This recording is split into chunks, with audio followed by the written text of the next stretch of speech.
마태복음 오늘 주신 저에게 보신 말씀은 마태복음 13장 36절부터 43절 말씀입니다. 제가 읽고 서로 교독하도록 하겠습니다. 그 뒤에 예수께서 무리를 떠나서 집으로 들어가셨다. 제자들이 그에게 다가와서 말하였다. 밭의 가라지 비유를 우리에게 설명하여 주십시오. 예수께서 말씀하셨다. 좋은 씨를 뿌리는 이는 인자요, 밭은 세상이다. 좋은 씨는 그 나라의 자녀들이요, 가라지는 악한 자의 자녀들이다. 가라지를 뿌린 원수는 악마요, 주숫대는 세상 끝날이요, 주숫꾼은 천사들이다. 가라지를 모아다가 불에 태워버리는 것과 같이 세상 끝날에도 그렇게 할 것이다. 인자가 천사들을 보낼 터인데 그들은 죄짓게 하는 모든 일들과 불법을 행하는 모든 사람들을 자기 나라에서 모조리 끌어모아다가 불아궁이에 쳐넣을 것이다. 그러면 그들은 거기서 울며 이를 갈 것이다. 그때 의인들은 그들의 아버지의 나라에서 해와 같이 빛날 것이다. 귀 있는 사람은 들어라. 아멘. 여러분, 알렉세이 나발리라는 인물에 대해서 들어보셨습니까? 그는 러시아의 민주주의를 위해 푸틴 정권과 싸웠던 인물입니다. 그는 러시아 진보당의 대표로 러시아에서도 아랍의 봄과 같은 반정부 시위가 일어날 수 있다고 주장하기도 했습니다.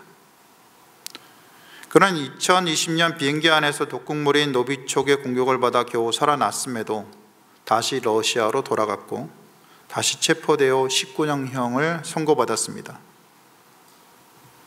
그는 러시아 정교회의 그리스도인이었으며 형을 선고받은 자리에서 판사 등을 향해 당신들은 하나님이 부여한 단 한 번의 삶을 이런 식으로 허비하느냐고 다그치기도 했습니다. 그는 강철처럼 단단한 삶을 살았지만 늘 소박한 삶을 살고자 했고 책을 좋아했고 그래서 교도소에 갇혀서도 많은 책을 읽었다고 합니다.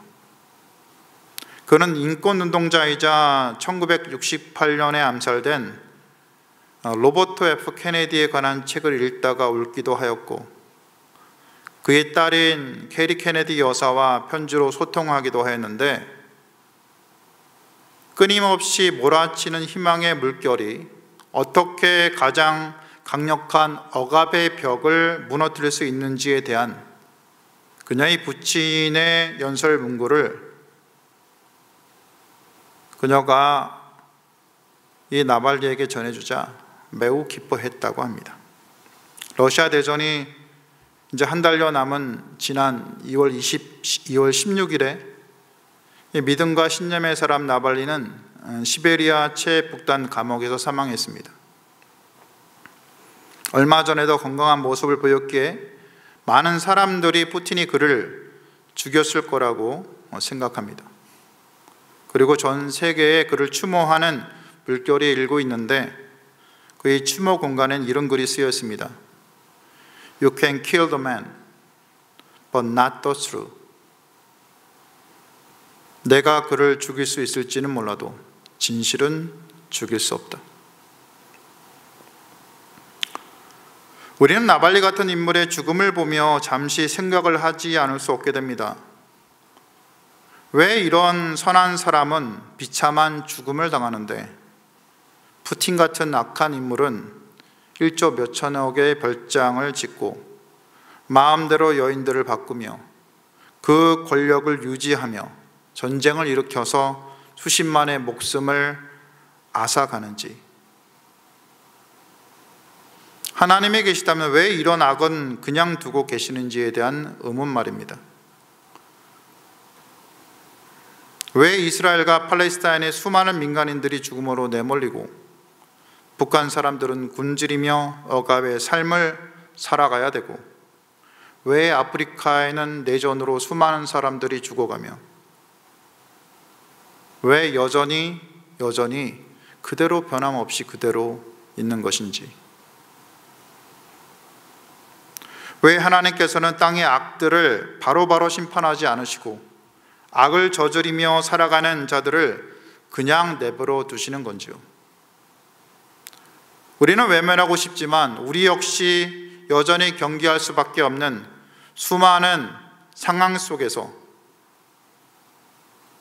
우리도 경계하며 살고 있지 않습니까? 오늘 성경의 내용은 우리가 왜 이런 일을 겪으며 살아야 하는지에 대한 답을 주는 구절들입니다. 오늘 구절인 마태복음 13장 36절에서 43절은 어제 본문인 24절에서 33절에 나오는 가라지 비유에 대한 예수님의 설명 부분입니다. 가라지 비유 역시 천국에 대한 비유죠.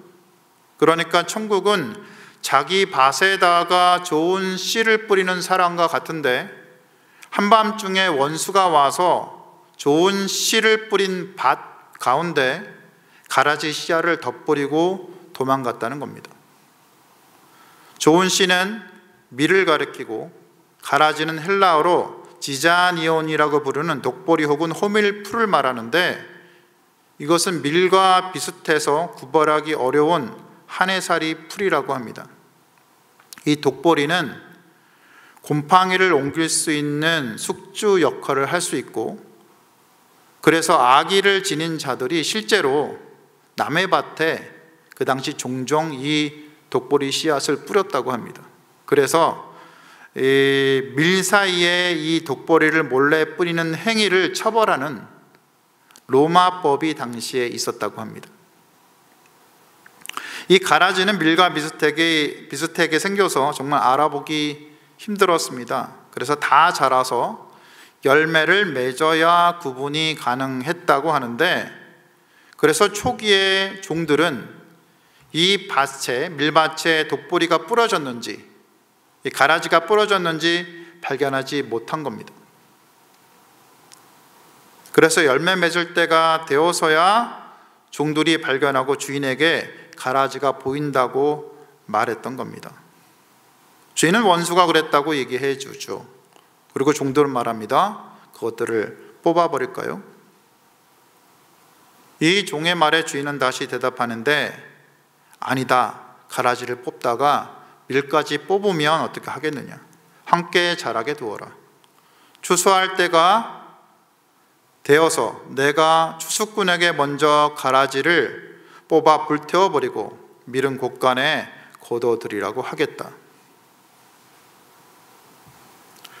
종들이 그것들을 뽑아버릴까요? 라고 말한 이유를 보면 지금 뽑아야 밀들이 충분히 영양을 취하고 수확량이 많다는 겁니다. 하지만 이런 종들의 말대로 하면 필연적으로 다치는 밀이 나오게 마련입니다. 왜냐하면 그 가라지 뿌리가 굉장히 깊게 들어가서 밀보다 깊게 들어가고 또 밀이 뿌리와 많이 섞여 엉켜 있어서 이 가라지를 뽑다간 필연적으로 상당수의 밀들이 뽑혀 나가게 되기 때문입니다. 종들의 말에 대한 주님의 대답은 이런 의미죠. 밀이 다치게 해서는 안 된다는 겁니다. 비록 단 한 알의 밀알이라도 다치고 버려져서는 안 된다는 겁니다. 비록 힘들겠지만 추수 때까지 기다렸다가 가라지를 제거하자는 겁니다.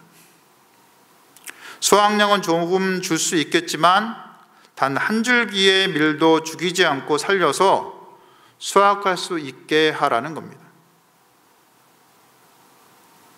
이것이 상한각대를 꺾지 아니하시는 주님의 마음이라는 겁니다. 가장 연약한 한 사람을 불쌍히 여기시는 예수님의 마음이라는 겁니다. 오늘 본문에서 예수님은 제자들에게 비유를 설명하십니다. 좋은 씨를 뿌리는 자는 인자, 즉 예수님이고 밭은 세상이고 좋은 씨는 하나님 나라의 아들들이고 가라지는 악한 자들의 아들들이고 가라지를 뿌린 원수는 사탄 마귀이고 추수 때는 세상 끝이고 추수꾼들은 천사들이라는 겁니다. 그러니 가라지를 추수 때 모아다가 불태워 버리듯이 세상 끝에도 그런 일이 있을 거란 겁니다. 그러니 이 세상이 영원할 거라고 마음껏 죄를 짓고 살아가던 그런 가라지 같은 사람들을 천사들이 모조리 끌어다가 불아공이에 넣을 거란 말입니다. 이 세상이 영원할 거라고 하나님을 무시하고 자신의 욕심과 배를 불리던 자들이 모두 불구덩이에서 울며 이를 갈 거란 겁니다. 이것이 세상 끝의 심판이라는 겁니다. 이것이 하나님께서 가라지 같은 인생들을 내버려 두는 이유라는 겁니다.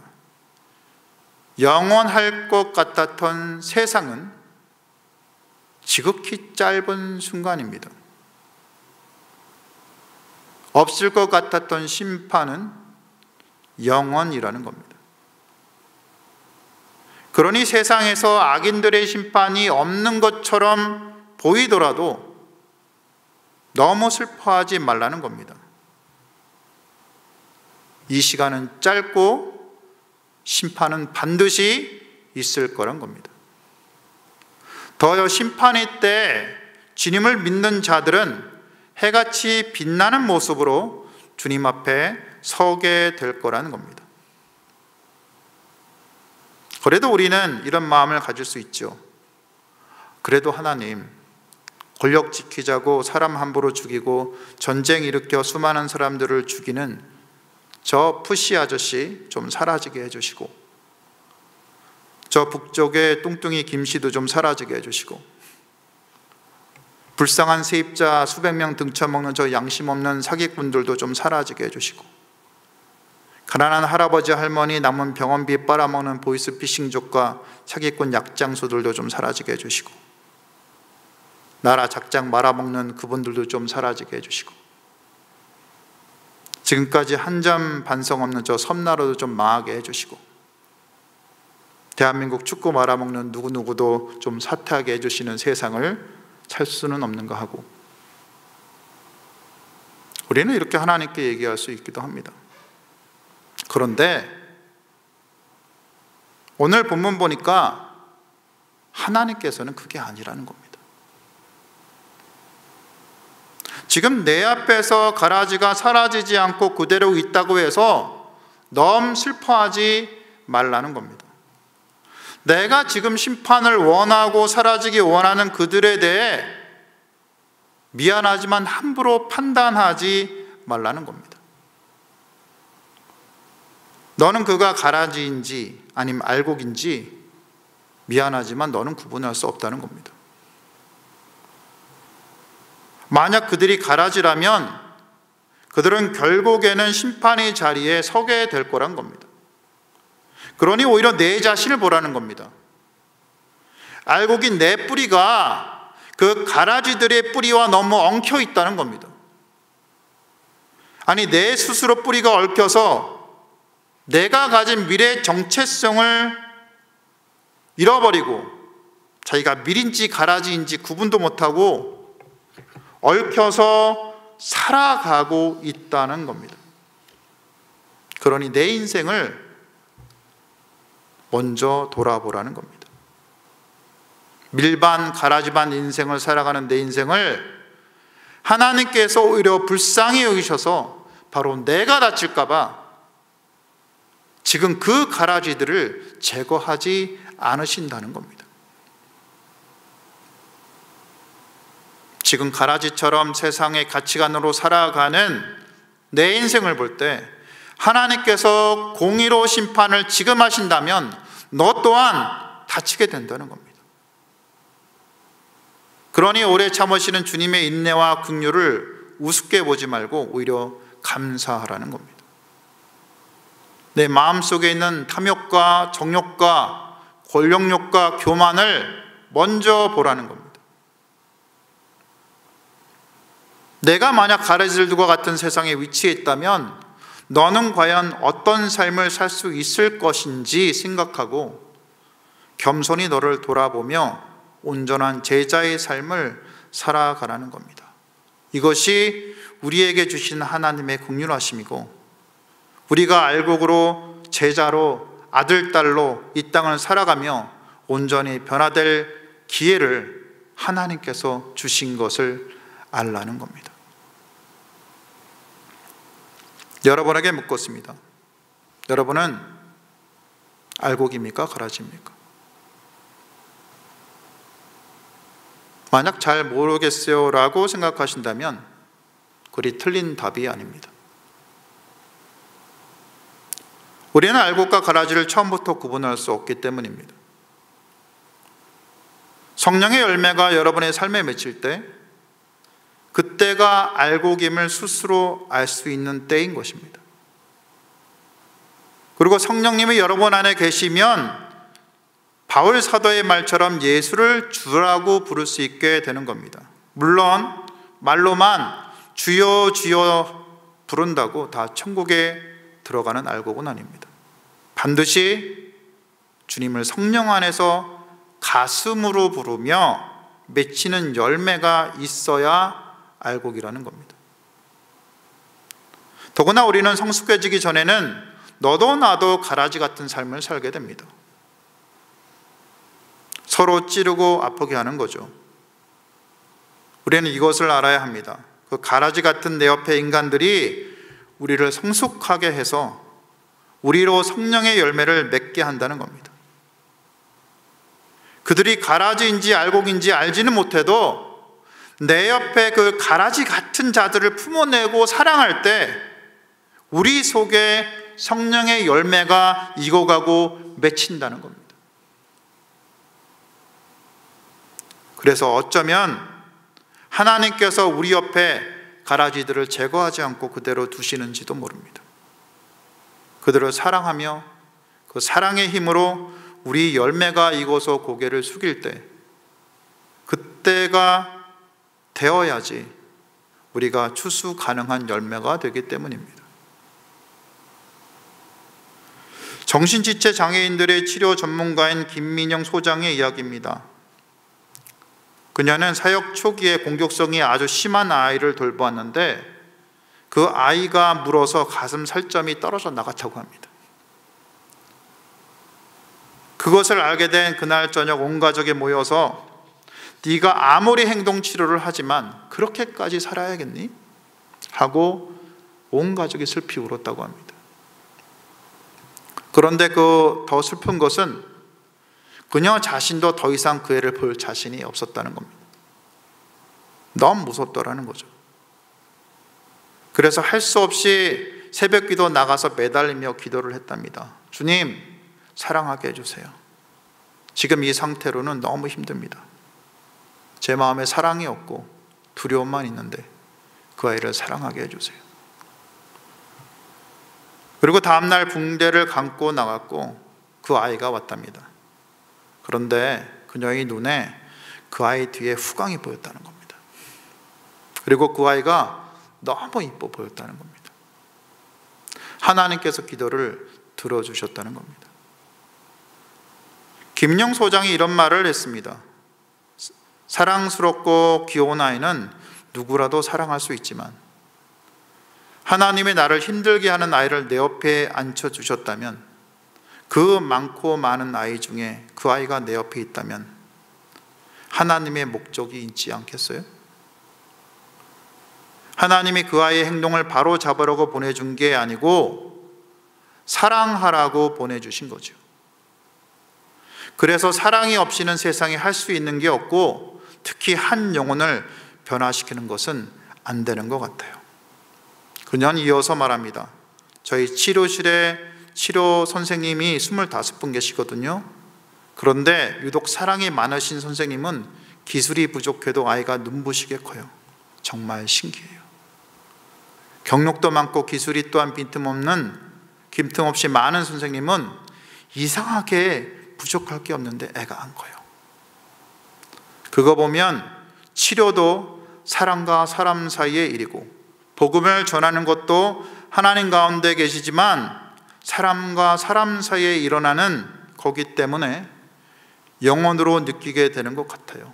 이 사람이 나를 사랑하는지, 나와 함께 있어주는 사람인지, 마지못해 있는 사람인지, 그런 것들은 말이 필요 없이 그냥 느끼게 되는 것 같아요. 그래서 나를 좋아해주고 사랑해주고 위로해주는 그런 사람 앞에서 훨씬 더 순해지고 더 좋은 모습을 보여주게 되는 것 같아요. 이 김영 소장의 말에서 오늘 사실 설교의 결론이 들어 있습니다. 서로 사랑하라는 겁니다. 우리는 우리 스스로와 주변 사람들이 알곡인지 가라지인지 구별할 필요가 없다는 겁니다. 사실 심판 때까지 그 구분이 쉽지 않다는 겁니다.